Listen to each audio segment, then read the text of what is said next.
Blackmail is an ugly word.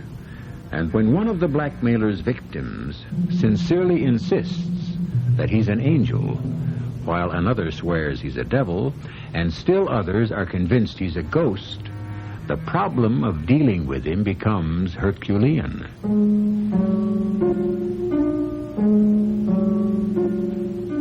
My name is Robert Grand. I'm a 38-year-old bachelor. Music is my life and my love. And it was all I needed until now. Now I'm driven to tell this story, which happened exactly as I will describe it to you. It started on the day when I took over the management of the great Paris Opera House from the elderly and famous René Castelot. And last, Robert, but certainly not least, is this contract. A contract in a memorandum book? Why, René? Because that's the way the ghost wants it. I never knew that the revered opera manager René Castelot had such a delightful sense of humor. Contract with a ghost? Surely you're not serious. The opera ghost professes to be primarily concerned that the management give to every performance the splendor that belongs on what he calls the premier lyric stage of France. And, of course, this ghost will be the sole judge of the artistic splendor of a performance? Of course. However, there are two other conditions on which he places equal importance. Any attempt to perform an opera will meet with disaster if my allowance of 20,000 francs a month is more than 10 days late. Well, let me see.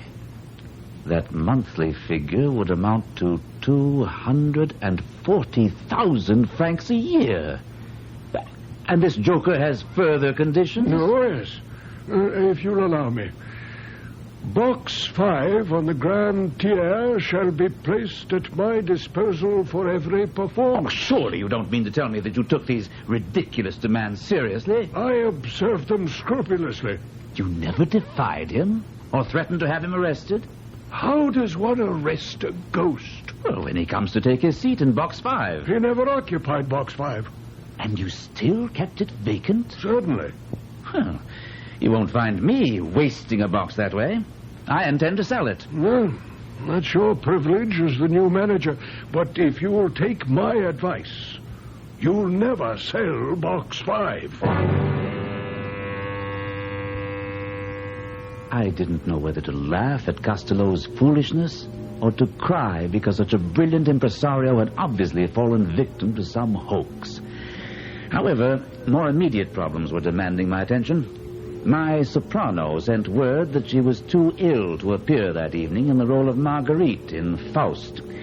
I replaced her with a young girl named Christine Donat, who, to mine and everyone else's amazement, gave a performance which brought down the house.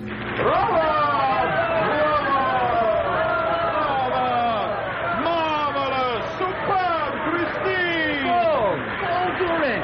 I thought you were in Chartres with your brother. I was until I heard that Christine was to sing tonight, and then I rushed to Paris. Forgive my rudeness. I mean to congratulate you upon your appointment as the manager of the opera. Now I must congratulate you on choosing Christine. I never heard her sing like this before. So have I. What a triumph! Look at her. She seems quite overcome. Overcome? Nothing. She's ill. She's fainted. I led Paul Duren quickly backstage to Christine Donat's dressing room. A crowd had gathered outside her door. I made my way through with Paul by my side. I opened the door and saw that the house physician was by her side. To my surprise, Paul Duren walked swiftly to the couch on which Christine was lying and knelt down beside her.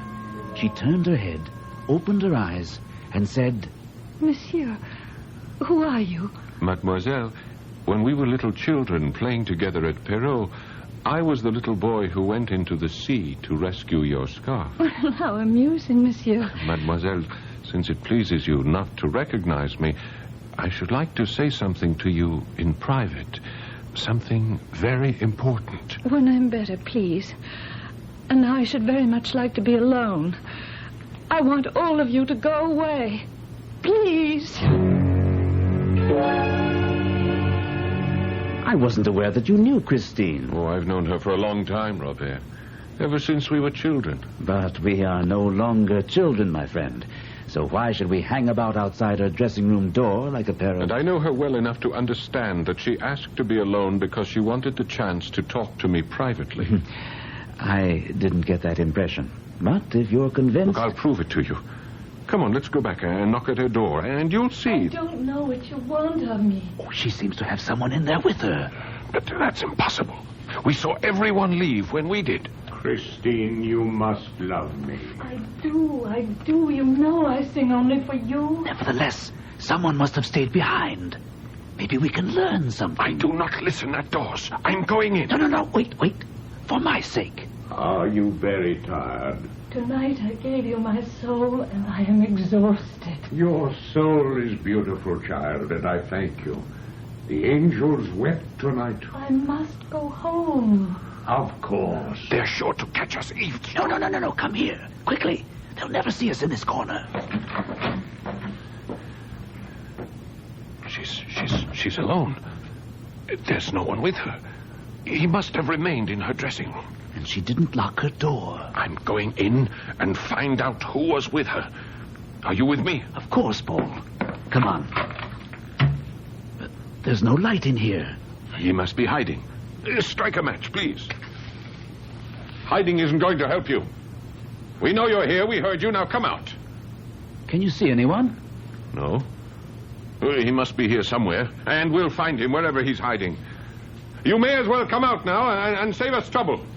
I intend to find out who you are. There's no one here, and no place to hide. We're talking to the walls.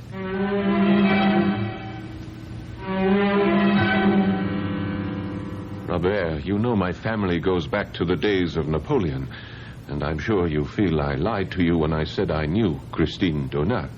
Certainly you had every right. What's this about Donat? Well, this letter will prove to you that I wasn't lying. You see, she says right here, I have not forgotten the little boy who went into the sea to rescue my scarf. Then you know where she is. Of course. She is in Perrault, and she is inviting me there, too, because it is the anniversary of her father's death. Her father and I were friends. Do you mind if I go with you? How do you know I am going? Oh, don't talk nonsense. You're going because you're in love. And I'm going to bring back a singing sensation who hasn't been heard since the night of her triumph. So you came after all. I was thinking while I was at Mass, will he come and will he remember the inn of the setting sun? You knew I would come. And you knew I would remember, Christine. Oh, I also brought Monsieur Grand. Well, how nice, but why did you... I am here to ask you to return to the opera, mademoiselle, and to ask you to sing other roles. Well, you will have to excuse me, Monsieur Grand, but I cannot talk of singing other roles now. But I have come all this way, mademoiselle, just to... I did not ask you to come. Or you either, Paul. You asked me to come, Christine. You knew your letter would bring me here to Perrault as surely as the sun shines. Well, that may have been a mistake on my part. There was no point in my remaining, as it was obvious that there was a lover's quarrel brewing. So I told Paul he could find me in my room. What you hear now is what Paul told me happened after I left them in the sitting room. Why do you say mistake, Christine? I don't know. When I wrote the letter, I was thinking of my childhood and my father and the games we played as children. I think I wrote to you as the little girl I was then and not the woman I am now. When I came to you in your dressing room the other night, was that the first time you noticed me? No. I'd seen you in your box. I knew you were in the audience. Oh, good. Then why, when you saw me in the dressing room and I reminded you about the scarf, why did you pretend not to know me and laugh at me? All right. I know it was because there was someone in your dressing room, Christine. What are you talking about? The man to whom you said I sing only for you tonight. I give you my soul and I am exhausted. You were listening at the door. That's the most... I listened, Christine, because I love you. Yes. Yes, I heard everything. All right, Paul. Tell me what else you heard. I heard him reply that your soul is beautiful, child, and I thank you. The angels wept tonight. Oh, Paul. You should not have heard that. You shouldn't. You shouldn't. And where is Christine now? Oh, I assume she went to her room. She ran from me, Robert. Why would she run from me? Oh, don't ask me to explain why women do the things they do. Why would she flee the opera after the triumph she had? There must be some explanation. There must be. I can give you one you won't like. The voice we heard was the voice of Christine's lover. He didn't know about you, nor were you aware of his existence. She ran away to try to get things straightened out. That's why she wrote you. She knew you'd come here, and she'd be able to speak to you away from her lover. I won't believe it. Don't forget, we checked, and there was no one in her dressing room. And don't forget, we both distinctly heard a man's voice. He had to be her lover. Or someone who's been giving you problems, Monsieur Manager. Someone who calls himself the Opera Ghost.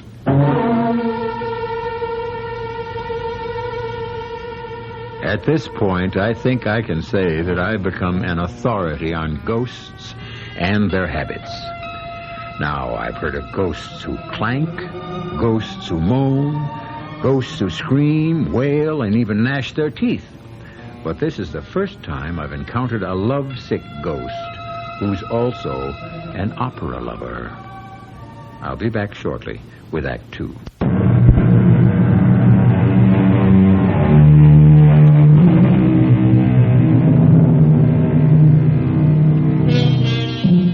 From time immemorial, out-of-the-way places have been favorite meeting spots for young lovers. And when a quarrel interrupts the course of true love, it's a common occurrence to find one of the unhappy pair sitting and waiting at their favorite trysting place, certain that the other must turn up. A cemetery, however, would seem a most unlikely place for a girl to expect to find her lover. Christine. I knew you'd come to pay your respects to my father at his grave, Paul, and I waited here to tell you something very serious. Paul, do you remember the Angel of Music? Oh, yes. Your father never told a story without mentioning him. I remember him saying that at least once in every great musician's life, the artist receives a visit from the angel. Yes.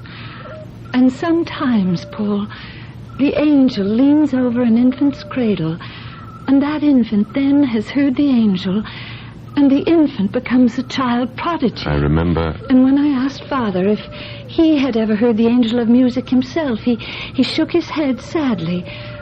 But Paul, he told me that I would hear the angel one day. He said, "When I'm in heaven, I shall send him to you." Paul, I have been visited by the Angel of Music. I don't doubt it. How is it that today you understand so well? You forget that I've heard you sing many times. And I never heard you sing the way you sang the other night. You were touched by genius. Yes, the Angel of Music. He comes every day to give me lessons in my dressing room. In your dressing room? The Angel of Music. What does he look like? You should know better than to ask that, Paul. I've never seen him. I only hear his voice. He speaks to me, and it's like in a dream. Are you sure you didn't dream all of this, Christine? How could I? I'm not the only one who heard the voice of the angel. Someone else has heard this voice? You, Paul. It was his voice you heard when you listened outside my dressing room door. Oh, Christine. You needn't have gone to such an elaborate lie to try to deceive me about the voice I heard. You think I lied? After all, I know what I heard. I'm beginning to understand. You think that was a real man's voice. Well, if you had opened the door, you would have seen that there was no one in my dressing room. After you left, I did open the door, and there was no one there. And you still don't believe... I do not. Oh, how could I have ever loved you? Go away. I never want to see you again.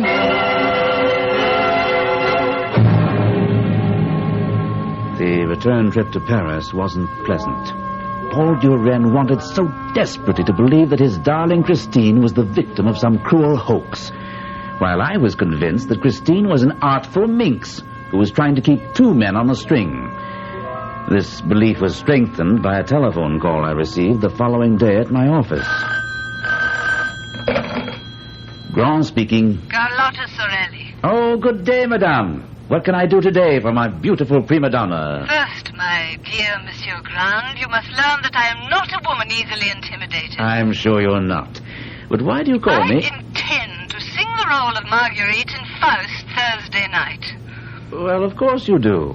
Why would you call and tell me what has already been announced? Because of a note I received this morning.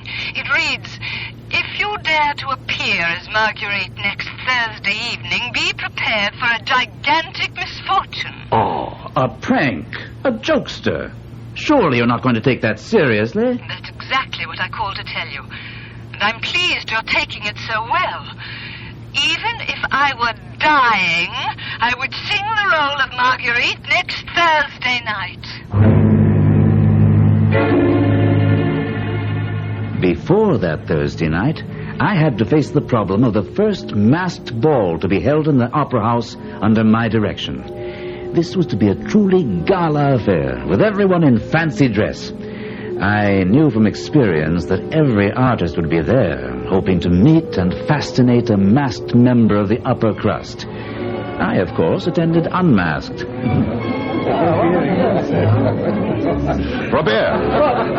Robert! Oh, Paul! Is that you behind this black domino? Yes. I suppose you're seeking Christine, hoping to discover what masquerade she uses tonight. I don't have to hope. My Christine is behind that white domino over there, and we have a tryst in box 17 on the Grand Tier at midnight. Ah, and you're no longer concerned about that voice you heard in her dressing room? In her note making this assignation, she as much as admitted that she'd made a dreadful mistake about that voice. I see. Monsieur Directeur.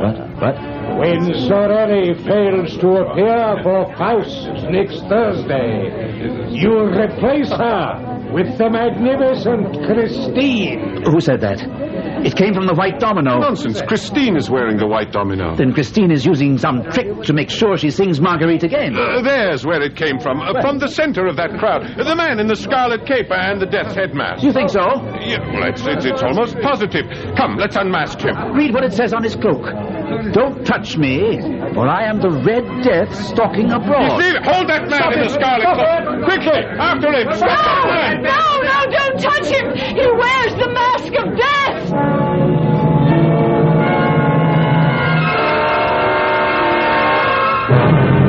Who was that man? Why did you tell everyone not to touch him? Please, Paul. Please keep your voice down. You shouldn't have come here. All right, but you were the one who asked me to meet you here in this box on the Grand Tier, remember? I know, but that was before you started to chase the Red Death mask. And why did you stop us? What is that masquerader to you? Maybe nothing, maybe everything. Oh, Paul, you were right. The voice I hear is not an angel, but a human voice. Belonging to... I don't know. I still haven't seen him. But what made you change your mind about the angel of music? Because he forbade me to see you. How did he know about me? I told him. The first time I saw you in your box, I rushed back to my dressing room. The voice immediately noticed that I was elated, and when he asked me why, I saw no reason not to tell him about you. Yes, and? Well, the voice spoke to me with great sadness and said that if I were to give my heart on earth, there was nothing for the angel of music to do but go back to heaven and leave me without any more lessons. And that was a thought I couldn't bear. I knew what the lessons had done for me in a few weeks' time. But how did the voice do this? What is the secret? Believe me when I tell you I wondered myself. I even thought perhaps there might be witchcraft involved. Oh, ridiculous. You could never be caught up with the forces of evil. Well, then what is the voice? A man... someone who... Yes. I confess, I am jealous. That's why I stopped. There is no angel of music, but there is a man who must love you and want you as I want you. And I mean to find out who he is. No, you mustn't. That's why I had to see you tonight, to warn you. Promise me that I'll promise nothing. I am not afraid of this voice, even if you are. Paul, you must listen and try to hear how I discovered the voice was human. Listen, and if I have any power to transmit emotion, you will hear him as I heard him, and you will know why I'm frightened. You have lied to me, my child, because you love Paul Durand. Why should my love for Paul distress you so? I have already told you. If you love him, then you do not believe in me. Believe in me, my child. Whoso believes in me shall live and sing. Whoso believeth in me shall also reach the heights. But I shall bring down those who oppose me, all of them. And don't think Eric cannot do that. Eric? That's your name, then. You're not... Your angel of music? Most certainly, my child. I have proven that to you. I am your angel, Christine. But I warn you that I have an evil side, and I have power. How is it that Sorelli fell ill the other night? How does it happen that all the directors of the opera have taken orders from me? Who are you? And why did you choose me as a pupil? Because of your purity, child, and your beauty, your gracious beauty. Where are you? Here. This is a childish game you're playing. Let me see. Never. The day you see my face will be doomsday for you, me, and everyone connected with the opera. And let me repeat my warning. If you want Paul Durand to live, you'll be very careful about seeing him. Who are you to give me orders? I rule here. The opera house is my kingdom. And all of you are my subjects. Paul, dearest, did I succeed at all in recreating the power of that voice and the terror he inspired in me? Whoever or whatever he is, he must be completely mad. Perhaps, but nevertheless he does have power. What does it matter? You've told me that you love me, and now all you have to do is leave the opera, marry me, and we'll go away together. I cannot. I dare not.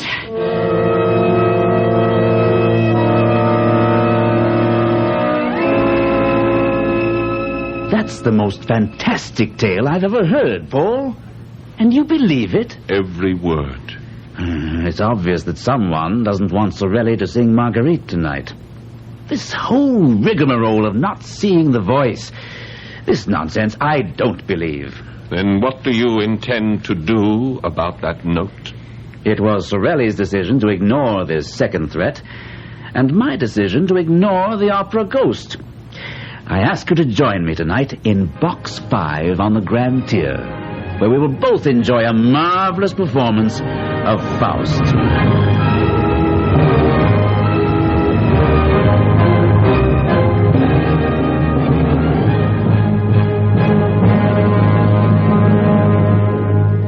The first act of Faust went very well, and as the curtain fell for the intermission, I allowed myself to relax in Box 5, where I was sitting with Paul.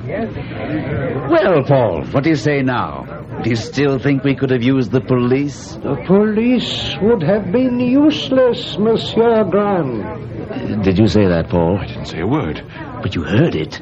Tell me you heard it. Yes, I did hear it. Where is that voice coming from? Not from this box. We're alone in it. You are not alone. This is Box 5, my box. Show yourself, whoever you are. I must leave now because the house lights are dimming for the second act. And there will be a terrible calamity. Now listen, you... Raise your eyes to heaven and see and pray. The voice is coming from our left, 2 boxes down. No, I thought it was on the right. The lights are dimming. The chandelier. Look, Robert. Robert, what's swaying? It's going to fall right into the orchestra. Oh, no. Look out! Look out!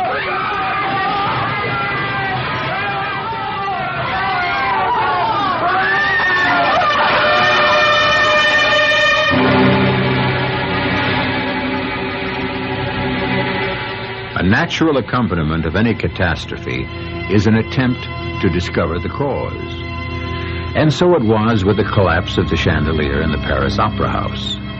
The newspapers speculated wildly as to the possible cause of the fall. But strangely, there was not one word printed about the opera ghost. I'll be back with Act 3 shortly. No opera manager ever faced the problems that beset Robert Grand, newly appointed director of the Paris Opera House. How does one deal with something that no one has ever seen, but whose voice has been heard and whose presence has been accepted as a fact by opera workers and by your predecessor? A thing that called itself the opera ghost, and who took credit for the catastrophic fall of the great chandelier which took the lives of 3 people and injured many more. Robert Grand made his decision. If I can have your attention, ladies and gentlemen, please, I will explain the reason I summoned you to my office. I have decided to make my peace with the opera ghost. This envelope on my desk will be placed in box 5 on the grand tier at tonight's performance. It contains the 20,000 francs which the ghost, or whatever he is, demands monthly. But I intend to reassign your locations so that box 5 will not be unwatched by less than 3 pairs of eyes for 1 single second. And I insist on an immediate report to me when and if you see anyone entering or leaving box 5.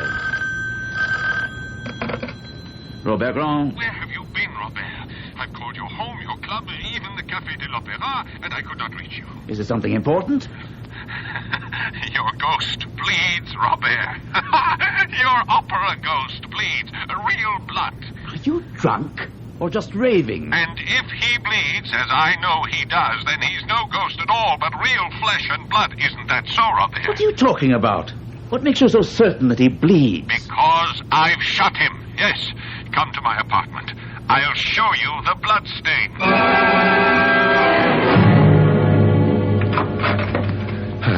Robert, you're here.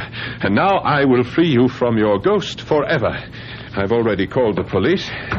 Here, come, let me show you the balcony. I don't want to see anything until you calm down and explain what happened. His eyes. You have to see those eyes to understand, Robert. You have to see them. Are you trying to tell me the ghost was here? Exactly. And I know how to get him here.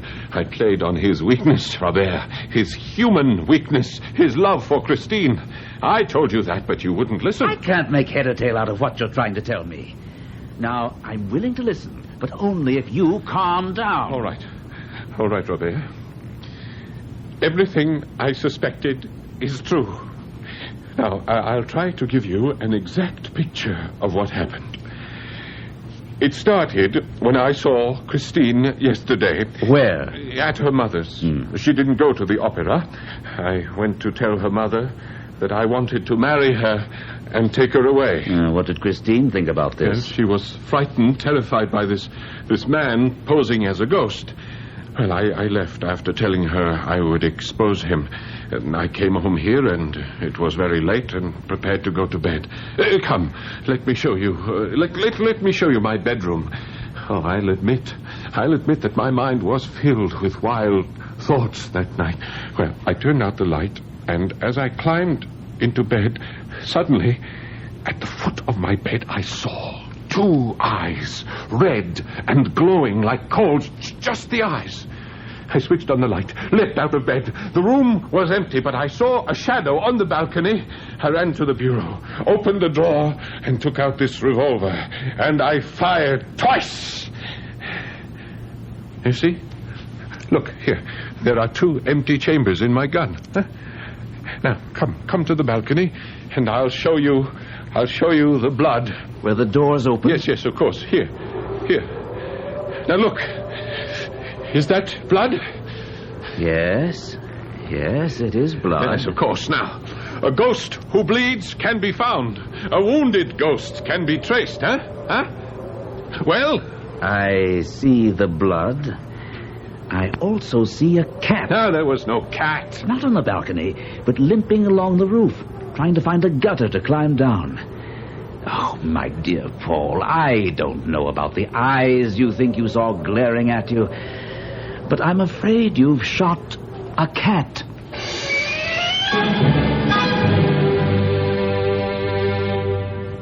The next 48 hours will live forever in my memory. I expected that the envelope containing the 20,000 francs which I had left in the well-guarded Box 5 would somehow disappear. It did. But as I also feared, all 3 persons assigned to watch the box swore no one had entered or left the box. Far more disturbing was an unannounced visit from a dangerously quiet Paul Duren on the following day. Robert, I need your help. Of course, Paul, I'll do anything in my power.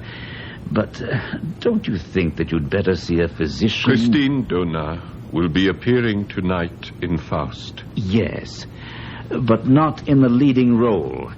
I've decided... That's not important. I think you should know, Robert, that she's agreed to go away with me. My carriage and coachman will be at the stage door promptly at 11. What I need from you is a way that she can slip out unobserved. Well, the whole backstage is honeycombed with trapdoors, but I don't know any that would lead out of the opera house itself.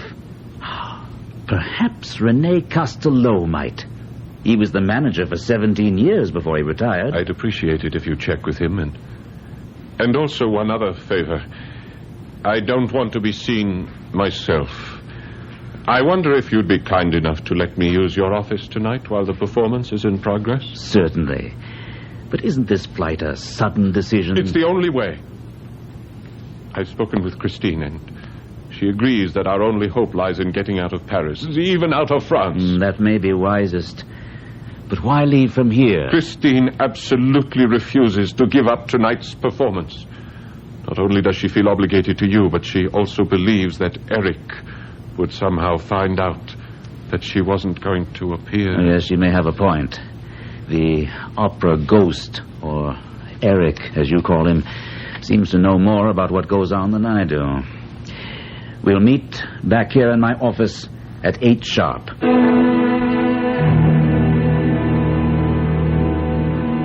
May I thank you, Monsieur Castello, for taking the trouble to come here to tell me about the special exit. It hasn't been used in years, but I think the door still works. What time is it? Oh, relax. It's only 9:40. Plenty of time. She's disappeared. What's happened? Oh, I'd better get out and see what's happening.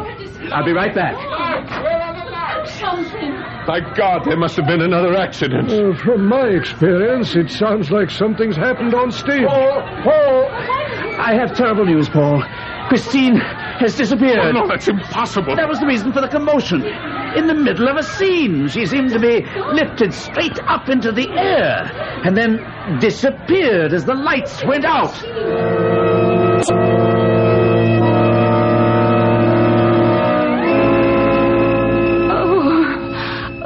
Christine, my love, please tell me you're not hurt. Well, who are you?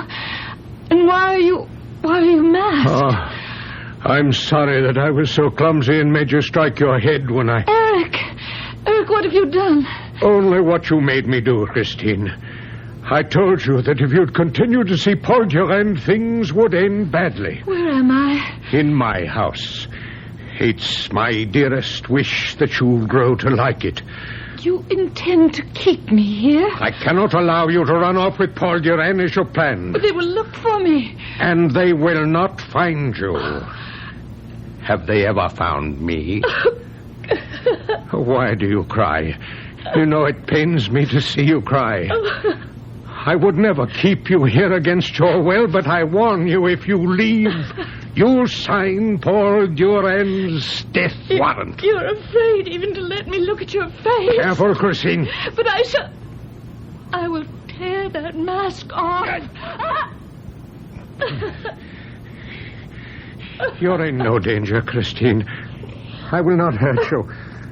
So long as you do not touch the mask. And you expect me to believe that? You have no better friend in the world than myself.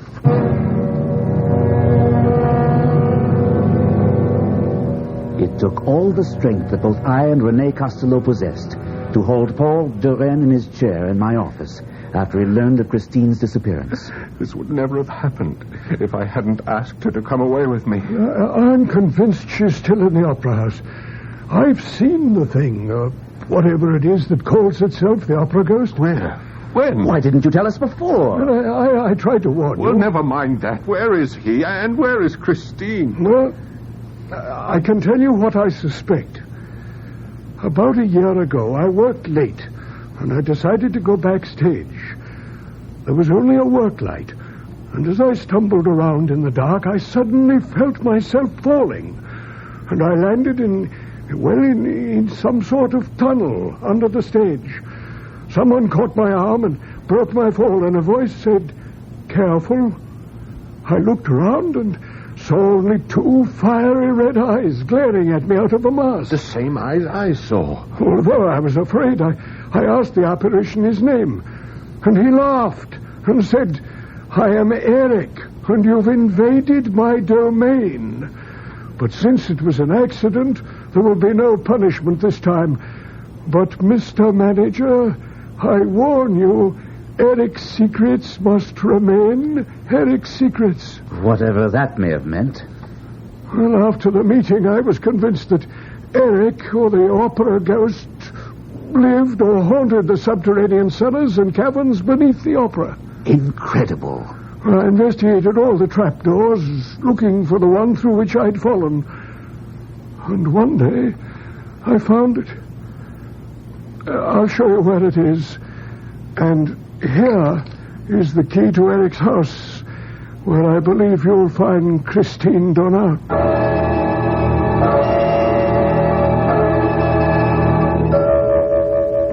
Wait. I see something. It's a door. Robert, we found it. We found his house. What's the matter? I just remembered what Rene said about the key and opening the door. Well, you can do as you like, but I am going in. What's the matter? I don't know. It's tricky. Maybe it's the wrong key. No, it fits, but the tumblers seem to be stuck. Oh, is that you? Yes, Christine, it's me. I must be dreaming. No, it's no dream. Can you help me open the door? He's tied me up. Damn him. Oh, Christine, oh, my darling, what has he done to you? I'm all right, but untie me quickly. Yes. We must get out of here before he comes back. Where are we going? As high up as we can get. Faster, Paul, faster. Shouldn't we have tried to get out? We don't have time. He's due back at 11. We're trapped. No, push this door. It opens onto the roof. The sky, the blessed sky, and the stars. It is only up there on the stars that you can escape me. Eric! Show your face, you coward.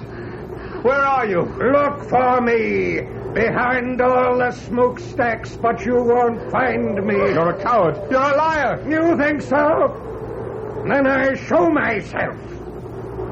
Here I am. At last. Here. I raise my mask a little. Only a little, but you can see my lips. Such lips as I have. And let you hear my voice. You're a coward. Show your full face. My face. You shall see my face. And then you shall die. No, Eric, I beg you. My face that even the mother who bore me wouldn't bear to look at.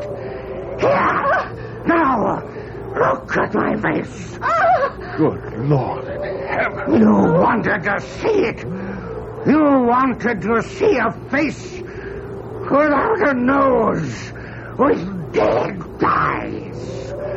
and the lips of a corpse. Now look. As I come closer, the horror that is my face will drive you over the edge. Oh, my poor Eric. Christine, you're crying, you're weeping. And for me, a woman, a beautiful woman, weeps for me. If it were tears you wanted, you could have showed your face, and the world would have wept for you. I set you free, and in freeing you, I free myself. Here, I leave you my mask. Eric, don't shout! I love you, Christine, as no other man could ever have loved you.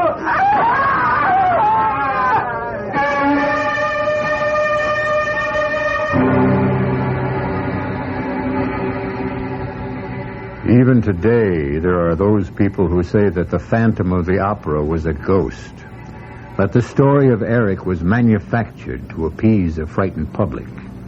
There are others who say it never happened, and perhaps it didn't. But to those who say it never happened, I say, perhaps not. But it could have. I'll be back shortly. In looking back over the story of the opera Ghost, I think I've made a discovery of some importance. If you recall, Eric, or the Ghost, wrote threatening letters to the manager of the opera house when he felt slighted. He also wrote contracts in red ink in a memorandum book. Now, if he really were a ghost, and he did write these documents, could we say that he was the first ghost writer? Our cast included Gordon Gould, Court Benson, Carol Teitel, and Paul Hecht. The entire production was under the direction of Hyman Brown. This is E.G. Marshall inviting you to return to our Mystery Theater for another adventure in the macabre. Until next time, pleasant dreams.